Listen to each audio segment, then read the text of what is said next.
ত্রয়োদশ জাতীয় সংসদের প্রথম অধিবেশন আজ হতে যাচ্ছে।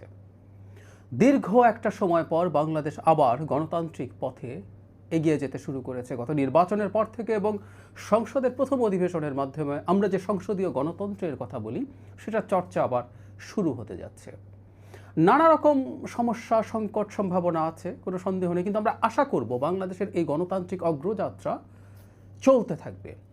ভবিষ্যতের বাংলাদেশে আমরা কখনো যেন নির্বাচনকে কোনোভাবে প্রভাবিত করে জেতার চেষ্টা না করি। সেই চেষ্টাটা না করলেই আসলে বাংলাদেশ পাল্টে যাবে। বহুদিন থেকে এই কথা বলি, কিন্তু শুরুর যে সেশনটা আছে সেই সেশনটা বেশ বিতর্কিত বা বিতর্কের জায়গা হয়ে উঠেছে, বিশেষ করে রাষ্ট্রপতিকে সামনে রেখে। দুটো দল, জামায়াতে ইসলামী এবং এনসিপি, তারা জোটে আছেন, কিন্তু একটু ভিন্ন ধরনের দাবি করেছেন। এনসিপির দাবি হচ্ছে রাষ্ট্রপতিকে প্রথম অধিবেশনেই অভিশংসন করতে হবে। জামায়াতে ইসলামী তারা খোলাসা করেননি তারা কি করবেন, কিন্তু তারা বলছেন যে এটা উনি স্বৈরাচারের দোসর, তাই তার কোনো অধিকার নেই সংসদে ভাষণ দেওয়ার।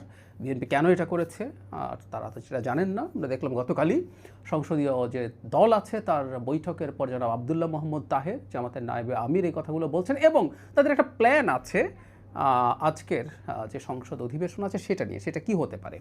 আচ্ছা, তার আগে একটা কথা একটু বলে রাখা দরকার, রাষ্ট্রপতি স্বৈরাচারের দোসর কিনা, তার ভাষণ দেওয়াটা জরুরি কিনা, ইত্যাদি ইত্যাদি। অ্যাপারেন্টলি তার ভাষণ দেওয়া খুবই জরুরি, এটা সাংবিধানিক নিয়ম। আর্টিকেল 73 আপনারা দেখবেন, ওর মধ্যে 2 আছে, প্রতি বছর প্রথমের যে অধিবেশন হবে সেটা তো বটেই, নতুন সংসদ যখন গঠিত হবে তার প্রথম অধিবেশনে রাষ্ট্রপতি ভাষণ দেবেন। সুতরাং রাষ্ট্রপতির ভাষণ দেওয়ার সাংবিধানিক বাধ্যবাধকতা আছে। এখন কেউ বলতেই পারেন আমরা কি এই গত যে গণঅভ্যুত্থান পরবর্তী সময়ে সাংবিধানিক বাধ্যবাধকতা সব ক্ষেত্রে মেনেছি? উত্তর হচ্ছে না।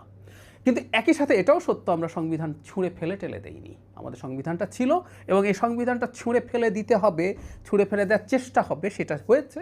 এবং এটা একটা গুরুত্বপূর্ণ লড়াই ছিল, যে লড়াইয়ের একটা অংশ আমিও ছিলাম, এবং এতে অনেকের বিরাগভাজন হয়েছে এবং আমাকে অনেকে টার্গেট করে নানান বক্তব্য দিয়েছেন যে বিপ্লব হয়ে উঠতে দেইনি আমি, গণঅভ্যুত্থানকে বিপ্লব বানানোর চেষ্টা হয়েছে, সংবিধান ছুঁড়ে ফেলে দিতে হবে, রাষ্ট্রপতিকে সরিয়ে দিতে হবে, সেনাপ্রধানকে সরিয়ে দিতে হবে, এরকম নানান দাবি আসলে ছিল। কিন্তু যে কথাটা বলছিলাম যে রাষ্ট্রপতির ভাষণটা সাংবিধানিক এবং এটা ভাঙা যাবে না একেবারেই, এভাবে দেখার কিছু নেই। কারণ আমরা এবার সংসদে আমাদের বেশ কিছু জিনিস যেগুলো আমরা আগে সংবিধান মতো করিনি, সংবিধানের বাইরে গেছে, সেগুলো র্যাটিফিকেশন করতে হবে, ওগুলো সংবিধানের মানে ইনক্লুড করতে হবে। এটা হয় যে কখনো কখনো বিশেষ পরিস্থিতিতে আমরা সংবিধানের বাইরে কাজ করি, সেটা পরবর্তীতে সবার ঐক্যমত্যের ভিত্তিতে, মানে অন্তত সংবিধান সংশোধনের যে নিয়ম আছে সেই পরিমাণ মেজরিটির ভিত্তিতে সেই কাজগুলো করা হয়, সেটা করতে হবে। সুতরাং রাষ্ট্রপতির ভাষণ তাত্ত্বিকভাবে বলছি, তিনি যদি নাও দিতেন সেটা র্যাটিফাই করা যেতে পারত, এটা অসুবিধা ছিল না। কিন্তু আমাদের প্রশ্ন হচ্ছে রাষ্ট্রপতির ভাষণ কেন দেবেন না? রাষ্ট্রপতির ভাষণ না দেওয়ার পক্ষে যে যুক্তি দেওয়া হচ্ছে স্বৈরাচারের দোসর ইত্যাদি ইত্যাদি, তাহলে তো এই প্রশ্ন আসে, আমাদের যে অন্তর্বর্তীকালীন সরকার ছিল তারা তো রাষ্ট্রপতির কাছে শপথ নিয়েছিলেন, এবং তারা আমাদের প্রধান উপদেষ্টা ছিলেন আদতে রাষ্ট্রপতির প্রধান উপদেষ্টা, এবং অন্য উপদেষ্টারা ছিলেন রাষ্ট্রপতির উপদেষ্টা, তারা সেভাবে কাজ চালিয়েছেন।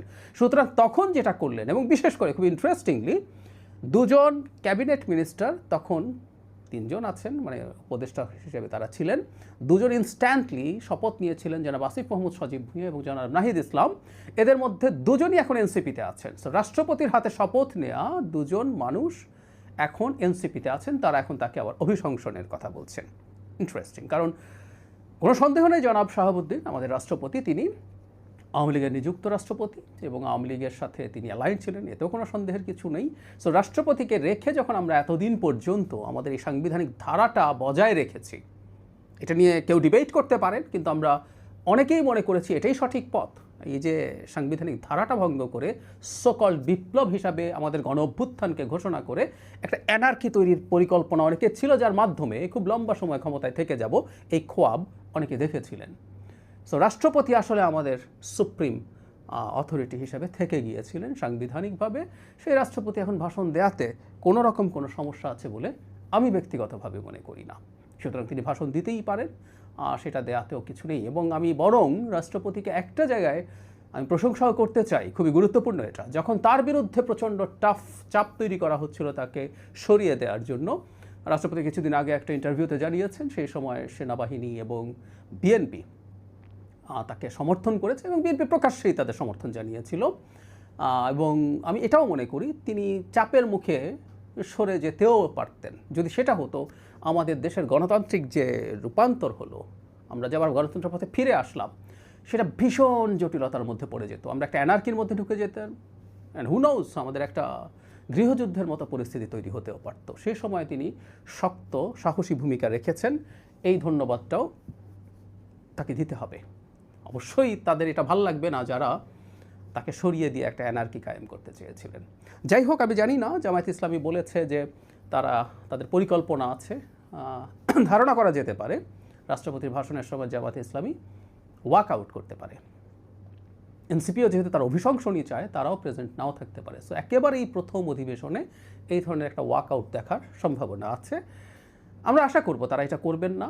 সব সমালোচনার পরও থাকুন, সমালোচনা করুন, রাষ্ট্রপতির ভাষণের উপরে আলোচনা হতে থাকে, তারা সেগুলোতে তার এই জিনিসগুলো বলতে থাকুন, কিন্তু এটা না করলেই ভালো হবে। আর করাও সমস্যার কিছু না।